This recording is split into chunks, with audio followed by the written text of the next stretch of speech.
დიდი ფასი, ანუ ინვესტიცია და მნიშვნელობა აქვს სამაგიეროდ ენერგოგენერაციას საქართველოსთვის, რომელიც მუდმივად მზარდი მოთხოვნის პირობებში არც ისე საკმარისი ტემპით კმაყოფილდება და ამიტომაც არის მნიშვნელოვანი სწორი, წყობრი გამართული პროექტების გაკეთება, მათ შორის განახლებადი ენერგიის მისაღებად. მე დავიწყე ამასთან დაკავშირებით რამდენიმე კვირის წინ საუბარი, მაგრამ დაზუსტებით შემიძლია უკვე გითხრათ, რომ რამდენიმე თვეში საქართველოსთვის სიდიდით მეორე ჰესი ენგურის შემდეგ ამუშავდება. შუახევის ჰესების კასკადი ხულოსა და შუახევის მუნიციპალიტეტებში შენდება. პროექტის ინვესტორებს წარმოადგენენ ნორვეგიული Clean Energy Invest, ინდური Tata Power და ასევე მსოფლიო ბანკის ჯგუფი წევრი საერთაშორისო საფინანსო კორპორაცია. და ამ პროექტის დასაფინანსებლად სამმა საერთაშორისო ფინანსურმა კორპორაციამ სესხის სახით 250 მილიონი დოლარი გამოყვეს. Այս 87 მეგავატის სიმძლავრის შუახევი გამოიმუშავებს 470 გიგავატ სუფთა ელექტროენერგიას საათში, რითაც ყოველწლიურად შეამცირებს სასათბური აირის გამოფრქვევას გარემოში 200,000 ტონით. ეს კი ხელს უწყობს საქართველოს ევროპასთან ასოცირების ხელშეკრულების პროცესში აღებული ვალდებულებების შესრულებას, მათ შორის კლიმატის ცვლილებების შემცირების შესახებ. მოკლედ, მართველი აჭარის წყალი ჯორჯია 2014 წლიდან ქართული ეკონომიკის გამორჩეულად სერიოზული კონტრიბუტორია. ამაზე კიდევ ბევრი მექნება სასაუბრო, იმიტომ რომ სულ უფრო მეტად ვიხედებით დეტალებში, პროექტის საინვესტიციო მოცულობა 9 მილიარდ დოლარზე მეტი ქონების გადასახადის სახით გადახდილი თანხა საქართველოს ბიუჯეტში, ანუ ეს არის საუბარი, რაც ბიუჯეტში შევიდა მარტო 34 მილიონი ლარი.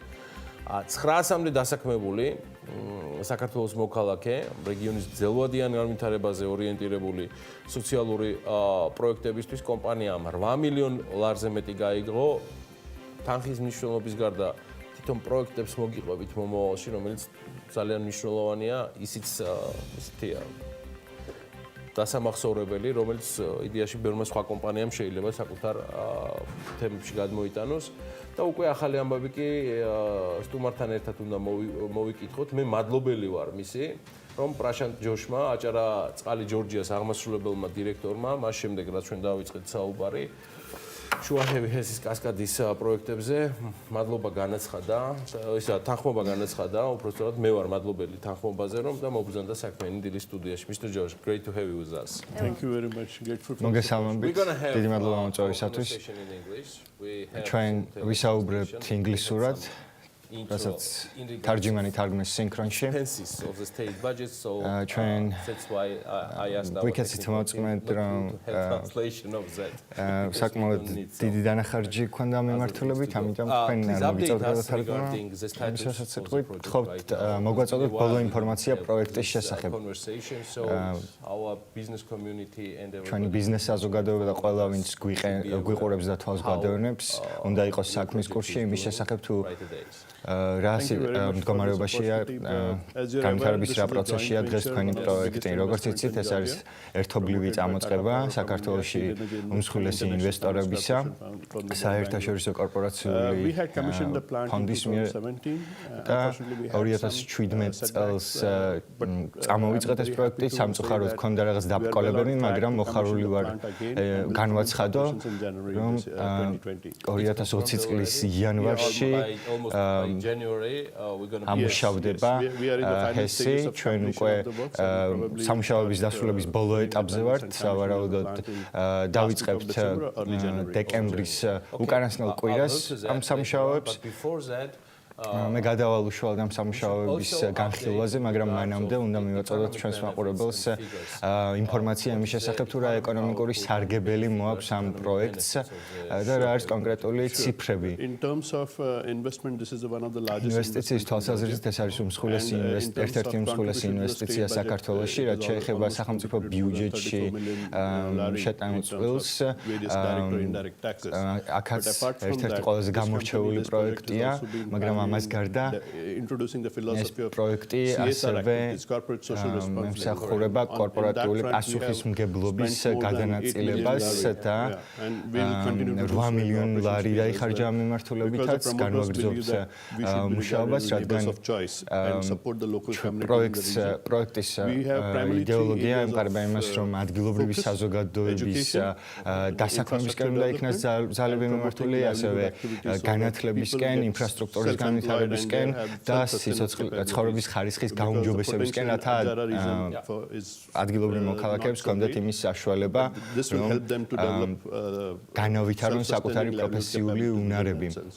I've scheduled another interview. Personal კიდევ ერთი ინტერვიუ პერსონალურად ჩემთვის, როგორც თქვენთან, ასევე თქვენ გუნდთან.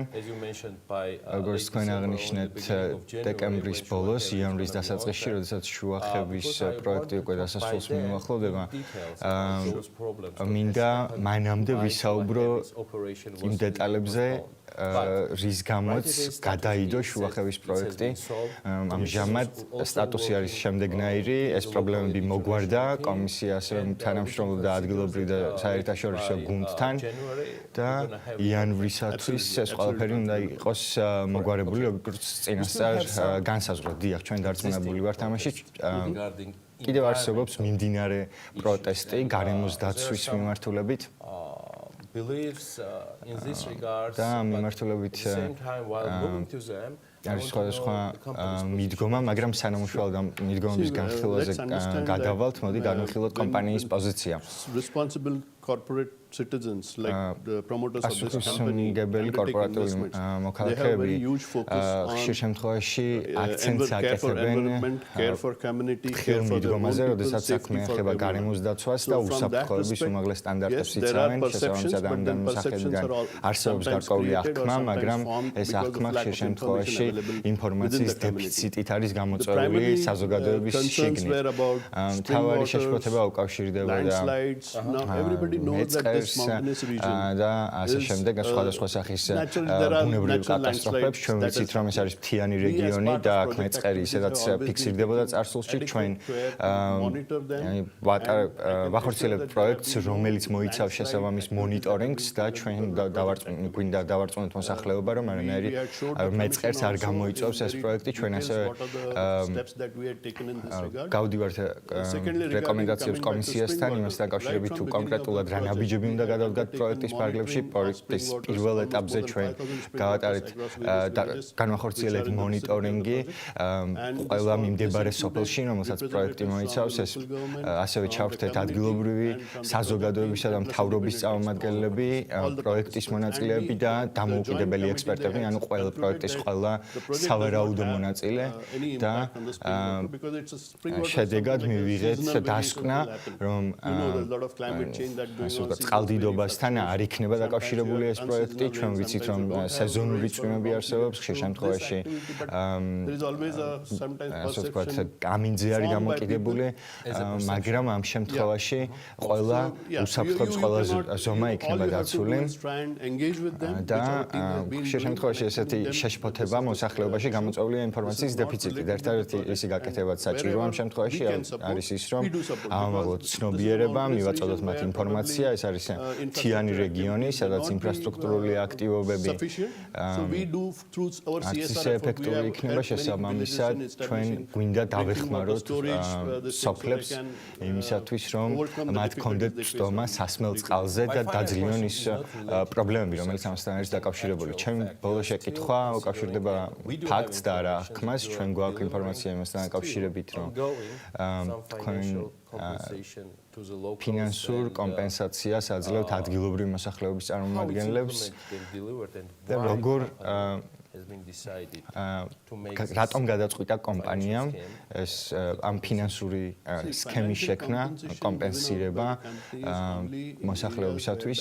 ეს კომპენსაცია გაიცემა მხოლოდ იმ ტერიტორიებზე, სადაც მოხდა მიწის ნაკვეთის შესყიდვა, იმისათვის, რომ პროექტის შესაბამისი კონსტრუქციები აიგოს.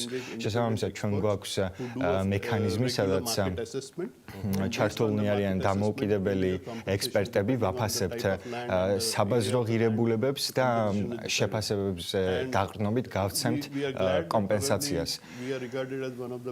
ჩვენ განვიხილებით ერთ-ერთ საუკეთესო კომპანიად, რომელმაც მოახდინა ამგვარი სტრუქტურის ადაპტირება. markup above the market value also, especially if there are vulnerable goods like woman-headed წარმართავთ კვლევებს სხვადასხვა მიმართულებით, იქნება ეს მოწყვლადი ჯგუფები თუ ასე შემდეგ. შესაბამისად, ვაფასებთ კონკრეტულად საბაზრო ღირებულებას და ამის მიხედვით გავცემთ კომპენსაციას.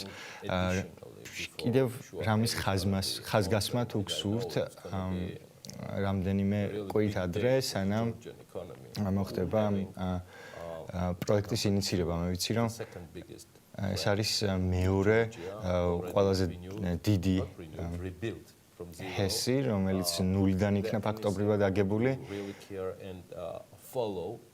და კიდევ თუ გსურთ ოპერაციული თვალსაზრისით რამის ხაზგასმა. In terms of if we have to specify, our philosophy has been ჩვენი ფილოსოფია მუდამ იყო ის რომ ჩვენ ჩამოვედით როგორც უცხოელი ინვესტორები, მაგრამ მაქსიმალურად შევეცდებით დავასაქმოთ ადგილობრივი მოსახლეობის წარმომადგენლები, გამოვიყენოთ ადგილობრივი შესაძლებლობები.